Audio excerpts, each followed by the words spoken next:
change it. Hello. Hello. Let's see if we can switch it around. Let's see. Can we? Oh, that's not right. Okay. I don't know if everything's going to be backwards or not because Facebook changed the interface of Again. this again. I don't know, but Nobody asked us. they should. They should really ask us in their product development because we're pros. And we have a lot of opinions. We have a lot of opinions. We're research professionals. And I don't know, are we the only people who still use Facebook Live right now? Stop it! I think we're the only ones who are still using I am not this. on TikTok, so... I refuse to use TikTok. All right. It's just us here on Facebook. There's nobody else. We got new books. Yes! That's Lots what of we're new here books. for. You go. You start. There are actually too many books. Like, we put all of the books next to Janet's desk so she can put them in the system, and she's full buried. covered. Yeah, She's find her. She's got stacks on stacks on stacks. So I'm just doing a couple. There are some that are even more big name sprinkling. releases, but we let a lot of them go out this morning to people who are excited and waiting for their new books, and also I just can't show all of them. So Too much. for all of our cozy mystery fanatics, I think I'm going to get into reading cozy mysteries. I feel like I should too. I like cozy in general. So Right, cozy like, why mystery am seems I- a natural for me. Why am I not? Every time I read the review, I'm like, that sounds so nice. It's Yeah. just a mystery without all of the gloom and doom And the gore. and the gore. We'll get to that next. Uh-oh. All right, well, We'll this get one to looks... that next. This I mean, is it's tea. I it's love the tea. Tea Shop Mystery Series by Laura Childs. This is a Twisted Tea Christmas. More holiday fun stuff. More holiday fun. Look at these cookies. I want these cookies. I love my daughter and I just went again to that tea house in Westwood. We're gonna make it a monthly thing. We love it.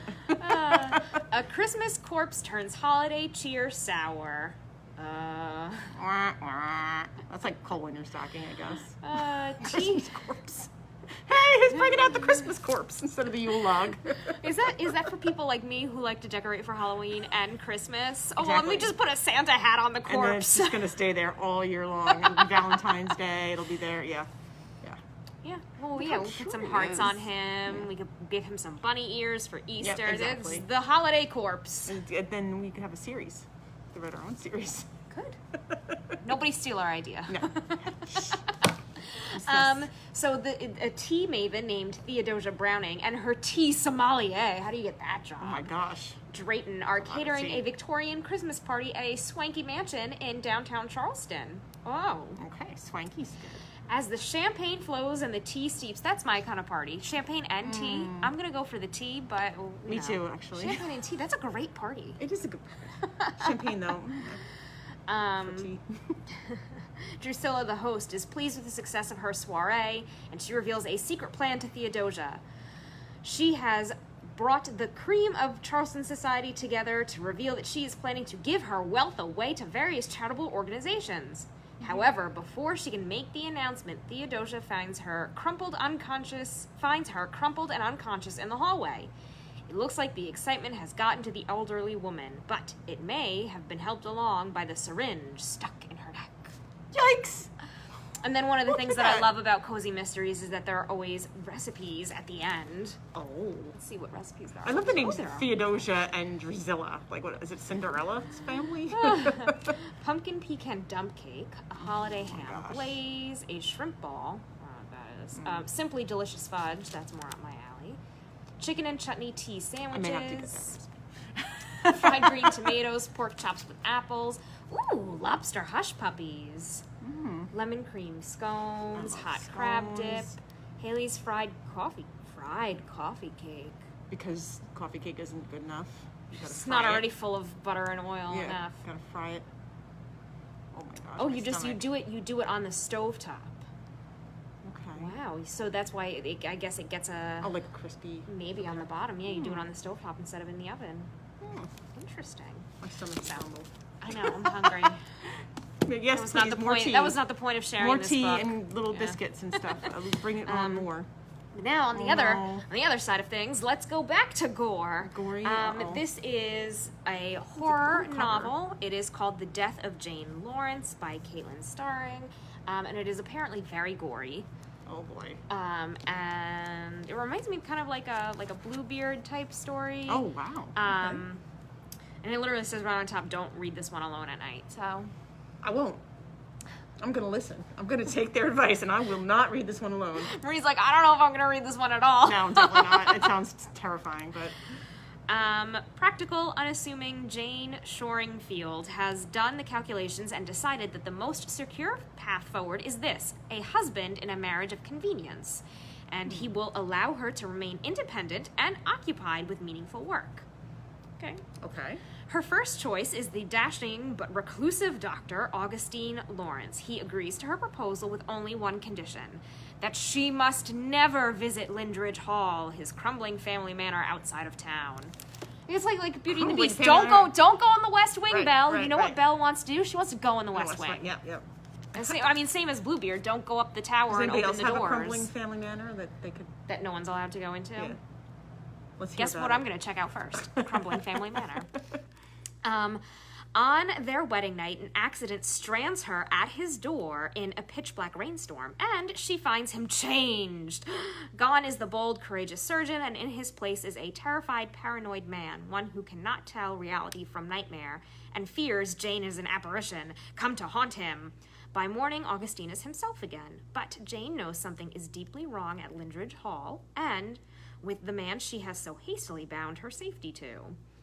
A new kind of gothic horror from the bones of the beloved canon, set in a dark mirror version of post-war England. Yeah, it takes place in Great Britain. Great Britain? Yeah, Oh, yeah. so It's an supposed to be alternative. supposed to be based off of our Victorian times, but in an alternate reality. Oh, okay. All right. Yep. All right. So I've heard people who like Rebecca, Crimson Peak, will I like actually this. like those books. But I this like. is supposed to be very gory. Okay. There's 'Cause apparently otherwise it sounds some kind of good. some grotesque scenes of he's a doctor, he's a surgeon, so Okay. you know, Maybe I'll skip it, but I don't know. I am intrigued. I have to admit. I am intrigued. It yeah. sounds interesting. There are some good reviews for it, and 'tis the season to be What if scared. It's like a Sixth Sense surprise in there. I need to find out now. Oh, see, now I need to know. Yeah. See, we're really selling them here on Yeah, here. I kind of feel like I have to know.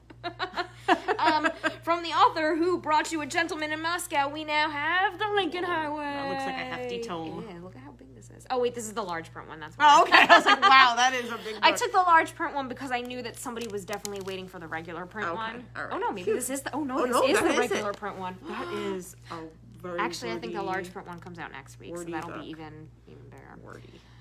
We have it. I made sure to order extra copies on Libby. We have 2 copies here in house. We're getting the large print in a week or 2 when that comes out. So, sophisticated fiction, a stylish and propulsive novel set in 1950s America.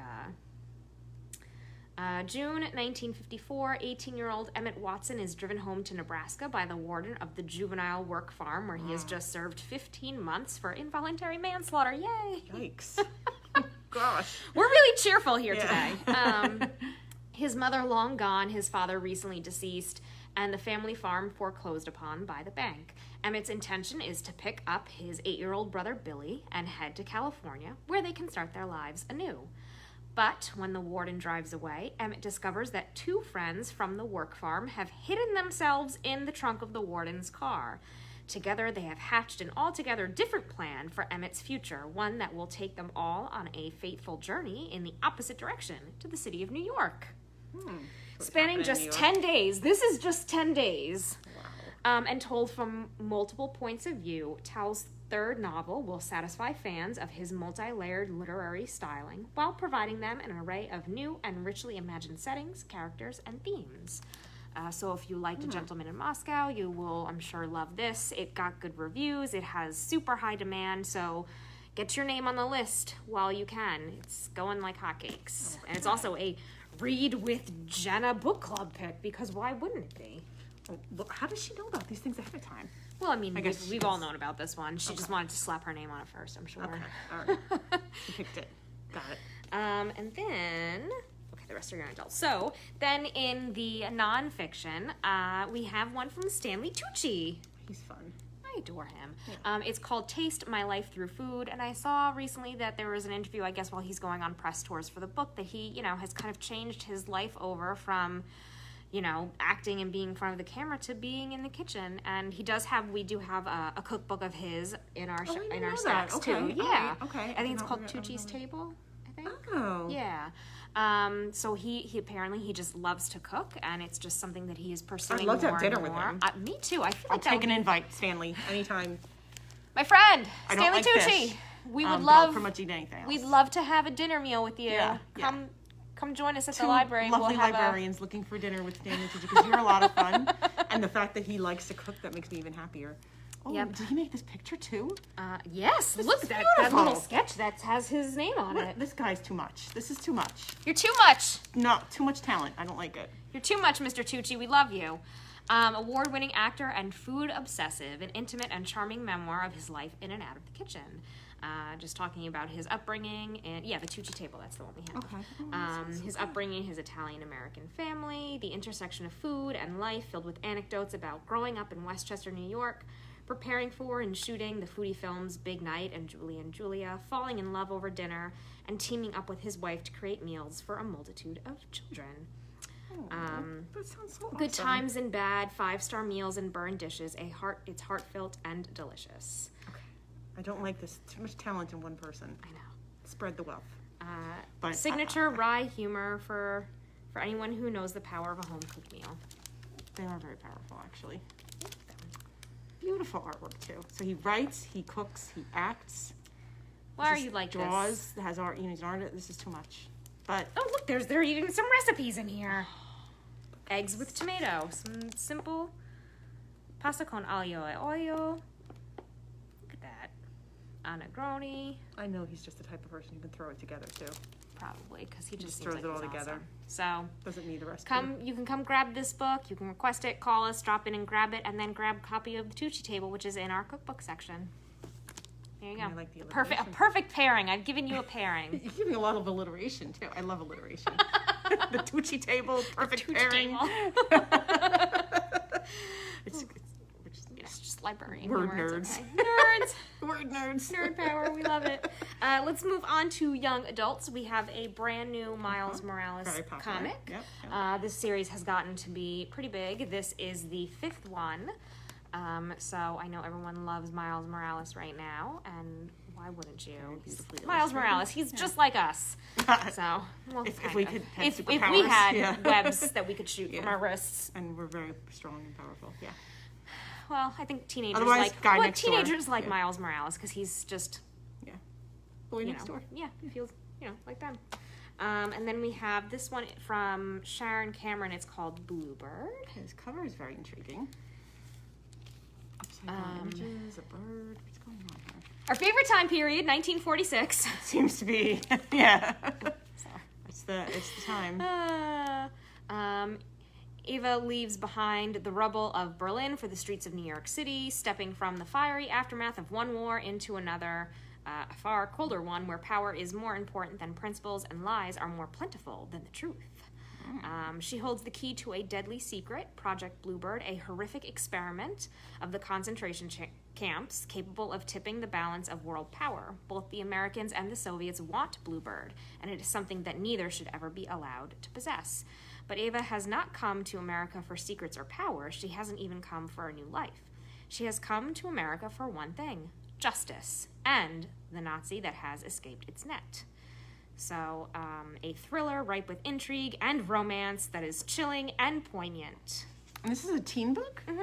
This sounds great. It does. So I'm now, again, I'm intrigued. I have to know, is Project Bluebird something real that the author based this on? What's going We're gonna on? have to look it up. We're All gonna have right. to look it up. But just another in a great line I of might take that wonderful one first. historical novels for young adults that I love get those. you thinking. But it seems like it has a lot of facets to it. It's not just one type of book. It can really hit a lot of things that maybe you're looking for in a book. And we love young adult books. So Yeah, I'm thinking I might even actually take that one. she's just gonna I'm just scoop gonna it out. Scoop it out of here before the teens get a chance. And then this one is called Briarheart by Mercedes Lackey. I love this cover. The name sounds familiar. Thorns are no match for, this is why, Sleeping Beauty sister. Oh. But Mercedes Lackey sounds familiar. Oh, She written she other books. has written... Over 50 novels and many works of short fiction. I'm sorry, Mercedes Lucky, I don't know what they are off the top of my head. All right. Okay. But The name sounds familiar. this is a kind of fae tale, so I'll begin it the way all good fae tales should. Once upon a time. I didn't even have to read it. I knew. She just knew. Smart. But they might not live happily ever after. A fresh and feminist reinterpretation of the classic Sleeping Beauty tale, full of breathtaking magic and fierce loyalty. So it's just a Sleeping Beauty retelling, but it definitely is more about, it says that the Miriam, who's the main character, she has no ambitions to, to rule and to follow the line of succession. She wants to be her own person. And Aurora is the baby sister who is born. And the Dark Fae arrives. We all know what happens to poor Aurora. So soon Miriam is charged with being trained in both magic and combat to act as chief protector to her sister. Shadowy threats are moving closer and closer to their kingdom, and Miriam's magic may not be enough to save everyone she loves, let alone herself.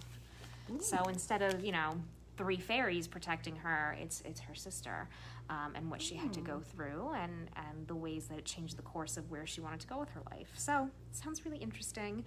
And these retellings are gaining ground again. They kind of go ebb and flow in popularity, but I think people are really into them again. We love a little fantasy in the adult room. Yeah. And a little feminist twist. Oh yeah, modern ladies. Yeah, we like that. All right, I'm all set. All right, she's got a nice pile too, some fun stuff. I have a big pile because, it's like every great author that you just love is coming out with something. And our first up here is Mo Willems, and these are like the most anticipated books every year because he's such a great author. The Pigeon books and the Elephant and Piggy books, and this is one of his Unlimited Squirrels books. And I guess it would be like a beginning reader type of book. But he has just got he gets kids. He really does. He gets kids. He gets their sense of humor. And so whenever he has a new book come out, they're always hot. So Unlimited Squirrels, a new one by Mo Willems, one of our favorites. This book I am so excited about because it's by my favorite, I can't say my favorite, but one of my favorite children's authors, Cynthia Lord. She's written so many wonderful, really heart-touching books and chapter books, and this is her first one for younger kids. It's not really a beginning reader, but it's a short fiction book about a librarian's favorite doll. Oh, we all have our favorites. I know, and I definitely had my favorites. And it says, Ivy used to be Anne, the librarian's favorite doll when she was a little girl. And when Anne finds Ivy again in the attic, she brings her to the library to join the book buddies. Toys that can be checked out, just like books. Uh-oh. Oh, no. Oh, my gosh, it's giving me ideas here. But Ivy doesn't want to be borrowed. She wants to go back to the way things used to be when she was Anne's favorite toy. So this has everything I love. Toys, nostalgia, librarians. I don't think that I would bring in my favorite stuffed animal. There's no way my baby is coming in here. I have a little stuffed mouse that was mine when I was a little girl. His little paw is gone and everything. And I'm bringing her in here. There's no way my baby is coming in here. I have my stuffed Eeyore that I'm obsessed with, and I just don't think I could let Eeyore. I'm not that generous. Everyone. Sorry, kids. I'm really not that generous. But it looks... I'm really not. I am like the dragon librarian when it comes to my toys. It even has adorable little illustrations in it. So I've been super excited about it. Like I said, Cynthia Lord is just, she's fantastic. So, and another super popular author, Varian Johnson, Coretta Scott King winner. This one is called Playing the Cards You're Dealt. It has so much buzz, and yeah, this one has really high demand. I saw it when I was going through the calendar today.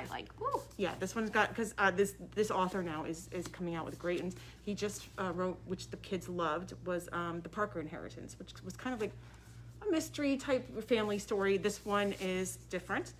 It says secrets are always a gamble. 10-year-old Anthony Joplin has made it to double digits, which means he's finally old enough to play the Spades tournament. Every Joplin man before him seems to have won. So while Ant's friends are stressing out about 5th grade homework and girls, Ant has only one thing on his mind: how he'll measure up to his father's expectations at the card table. That's so cool. Yeah, I think, and especially I feel like right now with people having been home so much, kids are learning card games again, and kids are into that sort of thing.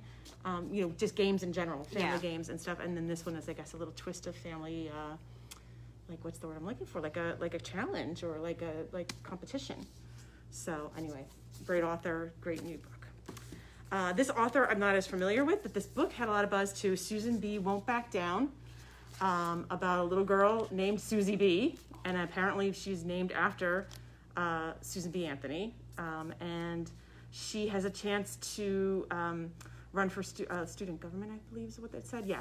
And she realizes that her hero may not be such a hero after all. So Marie went and did some research and we learned something new today because of this book. And that's one of the most amazing things about reading. Every day that I look at children's books, I learn at least one new thing every single day. And today I learned that there is some controversy surrounding Susan B. Anthony. And just like other characters from history that we look at as heroes and heroines, not necessarily always perfect. So very interesting. So I think I have to read this one now to find out if the reason I think she is not as enamored with Susan B. Anthony is the same reason. I think the way that we talk to kids about other cultures and other people, I think that that's going to be what it is. We're not telling you exactly what it is because I think you should read it. You should read it and find out too. What was it about Susan B. Anthony that could be controversial? The little girl I think that is something that would be disappointing to kids nowadays to find out. Yeah, I think so too. You know, it's definitely something that's not going to be in a history book, but if you do dig a little deeper, which is easy to do. And kids nowadays are more aware of these kinds of issues because of that's one of the good sides, I guess, of social media is that they do see things that bring their awareness to issues that maybe weren't covered. And we love to encourage smart kids. Yeah. So anyway, Susie B. Won't Back Down, Margaret Finnegan's new book. So. And now, because it's the season, we have 3 What season is it? Actually, we're almost out of this season already. In the publishing world, we are definitely out of this. Yeah, in the publishing world, we're into this now. We've got some holiday books here. Christmas Again. This one looks absolutely adorable. The Pug Who Wants It to Be a Reindeer. I think we have The Pug Who Wants to Be a Unicorn. Oh, this is the next cute. one in that. And then I've not seen a Hanukkah book in a chapter book, and this one is called The Golden Dreidel. So fun reading for kids for holiday seasons coming up. The whole season, we got you. Yeah, got you covered, kids. So, and then this is another popular children's author, Rachel Isadora. Oh yeah. She's come out with this adorable book about manners. I Say Please and Thank You, and it's a Lift the Flap manners book. And I have to show you my favorite is this one. I say, may I have a cupcake, please? Oh, yeah? Yeah, instead of reaching across the table. And just look at all them, like, their faces, the cat's faces. The cat is very disappointed. It's priceless. Yeah, he's like, really? You're going to reach right across my face like that? And if a cat could have manners and not reach across the table without asking? Then we can do it, yeah. We could definitely do it, and the octopus should definitely do it. It says there's a poster. I don't see a poster in here, but whatever. It's adorable. Manners book with lifted flaps, and I think these will actually hold up a bit, so that's nice. And finally, a new Llama Llama book. These are so popular, and Llama Llama has a show now on TV, and this one is Llama Llama Meets the Babysitter. So I am sure there will be some interesting antics ensuing when Llama meets the babysitter. And that's it. I figured this is a really hot one that people are going to be looking for. We all love Llama Llama. Yeah, Llama Llama. And that's it. I had to stop myself because there were so many cute ones. We did. So. I don't know what it is about October 5th, but there were a lot of new books. I think people are just for that, like, end of the year, getting all the end of the year everyone's stuff out. purchasing things for, holiday parties, seeing friends you haven't seen all year. Yeah. Now's the time. So a lot of good that's authors what's happening. A lot of good authors. So very exciting. Come check them out. All right, we'll see you soon. Bye.